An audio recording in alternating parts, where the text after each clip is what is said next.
Kemarin gue udah ajarin lu gimana caranya mendapatkan area support and resistance. Nah, terus gimana cara entry-nya? Cara entry yang paling aman lu harus gunakan konfirmasi dari candlestick. Ya sebenarnya tanpa ada candlestick konfirmasi juga bisa sih, tapi ya apakah lebih aman? Jadi di sini mau nggak mau ya lu harus bisa membaca candlestick-nya dulu untuk mengetahui konfirmasi dari candlestick. Dan gua nggak saranin lu untuk menghafal semua jenis candlestick, karena ya lu yakin mau ngehafalin semua jenis candlestick yang banyaknya segini. Tapi kalau misalkan mungkin kapasitas otak lu mampu untuk menghafal semuanya, ya nggak masalah gitu. Nggak ada aturan yang mutlak kok di dunia trading. Oke, jadi kita nggak usah lagi banyak basa-basi, langsung saja kita eksekusi di level 4 candlestick konfirmasi. Nah, pertama lu harus tahu dulu nih friend, bagian-bagian utama dari candlestick yaitu ada dua, ekor candle atau wick dan body candle. Lu tahu nggak sih, terbentuknya pergerakan candle terjadi karena ada peperangan antara buyer dan seller. Nah, dari candle inilah kita bisa mengetahui siapakah yang lebih dominan, apakah buyer atau seller. Terus gimana tuh cara mengetahuinya? Gampang kok. Kalau misalkan close candle-nya seperti ini, berarti buyer lebih mendominasi. Gimana cara lihatnya? Jadi awalnya dia bakal turun dulu signifikan, dan ternyata di sini ada dorongan yang sangat kuat ke atas yang menandakan bahwa buyer mulai mendominasi market. Sehingga candle yang tadinya turun meninggalkan jejak berupa ekor. Jadi ekor dari sebuah candle itu menandakan dia sempat turun sebelumnya sampai buyer melakukan perlawanan dan terbentuklah candle seperti ini. Kita lanjut ke candle berikutnya. Kalau candlenya seperti ini berarti ya kita semua pasti sama-sama tahu memang masih tidak ada perlawanan dari seller sehingga candle buyer terus mendorongnya ke atas. Atau juga bisa disebut sebagai bullish engulfing. Nah, gak cuman candle warna hijau aja yang menandakan bahwa buyer sedang mendominasi. Candle warna merah pun bisa akan menjadi penanda bahwa buyer mulai mendominasi. Contohnya seperti ini.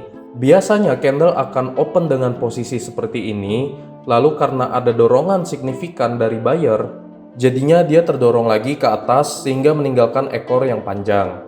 Terus ini apa bedanya bang sama yang candle pertama tadi? Ya bedanya cuma dari kekuatan buyer saja.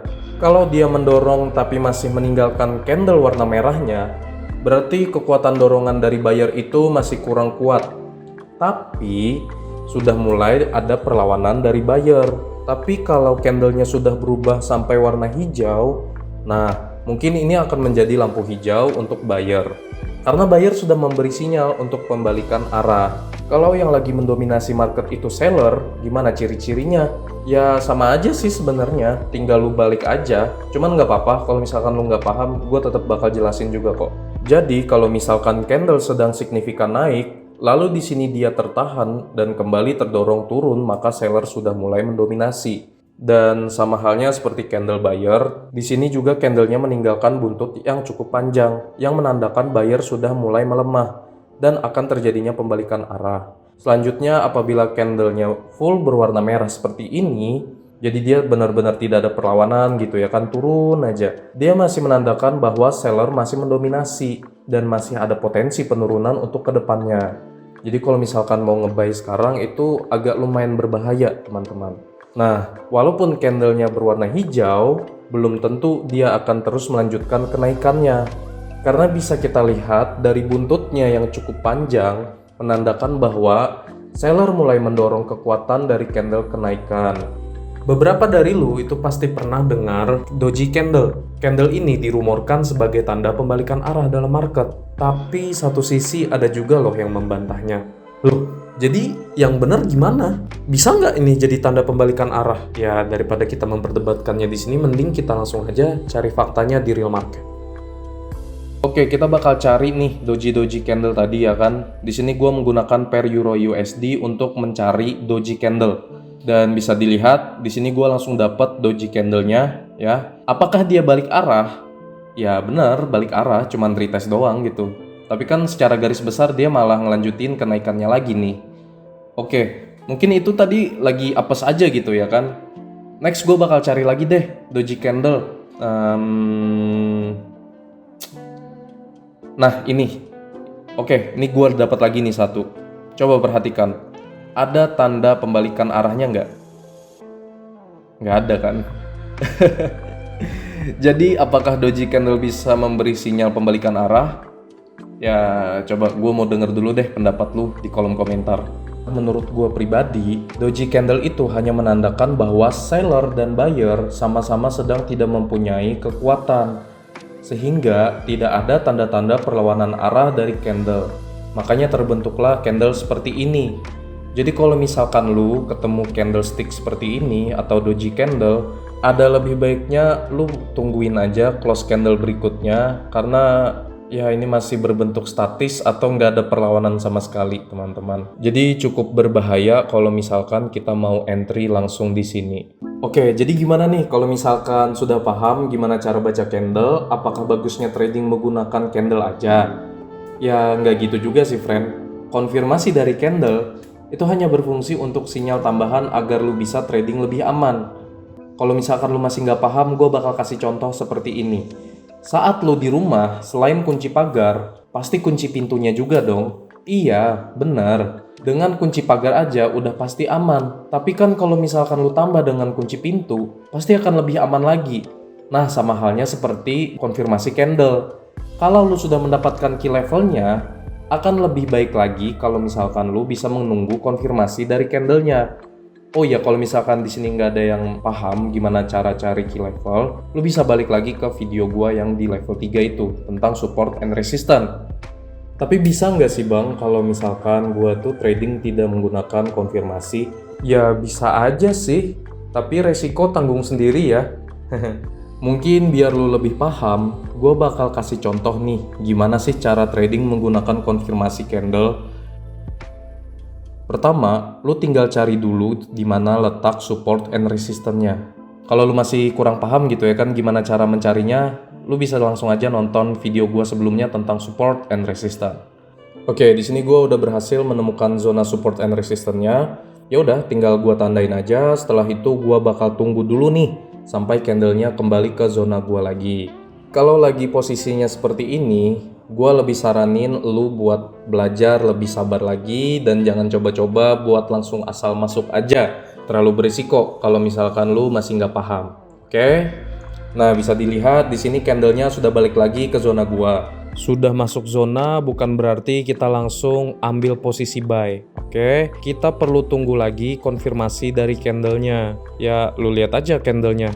Strong banget kan bearishnya. Kalau misalkan kita langsung masuk di sini, ada kemungkinan ya dia bakal lanjut turun lagi gitu. Jadi mending kita tunggu dulu konfirmasinya. Kalau misalkan nggak ada, ya udah nggak usah masuk.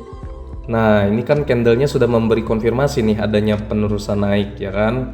Jadi gua pun sudah cukup berani untuk mengambil keputusan trading.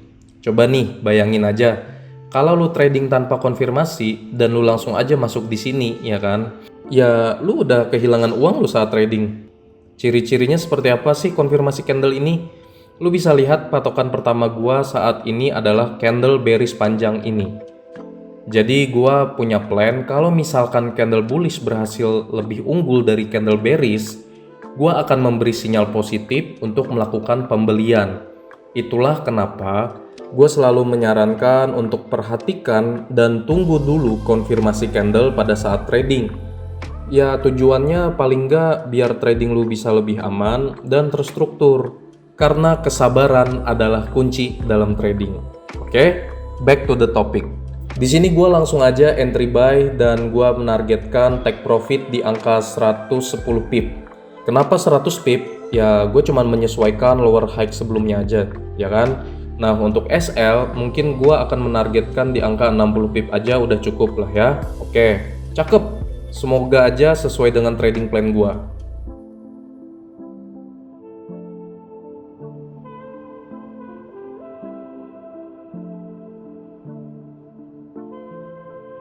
Alright, di sini gua sudah mendapatkan profit dengan total 110 pip. Ya, sesuai dengan trading plan gua lah ya. Jadi gitu aja cara gua memanfaatkan konfirmasi candle dalam trading. Ingat friend, jangan dihafal lagi ya. Lu di sini udah gede, Lu bukan anak SD yang semuanya harus dihafal. Lebih baik lu pahami dulu bagaimana cara bacanya daripada lu harus ngehafalin. Sangat buang waktu dan tidak efektif. Dan lu juga harus ekstra sabar dalam menunggu momentum ini karena gue yakin penyakit pemula itu biasanya tangannya gatal. Udah tahu gatal, bukannya digaruk, malah asal entry. Alhasil margin call, trauma, dan terbentuklah mindset bahwa trading itu judi. Oke, mungkin itu aja untuk topik kali ini tentang cara membaca konfirmasi candle. Gua harap lu paham dengan apa yang gua sampaikan. Seperti biasa, kalau lu masih nggak paham, lu bisa tanya di kolom komentar. Nanti gua pasti balas, dan jangan lupa subscribe channel Capital Crafting kalau lu mau dapat informasi tambahan. Oke, thank you for watching and see you. Bye.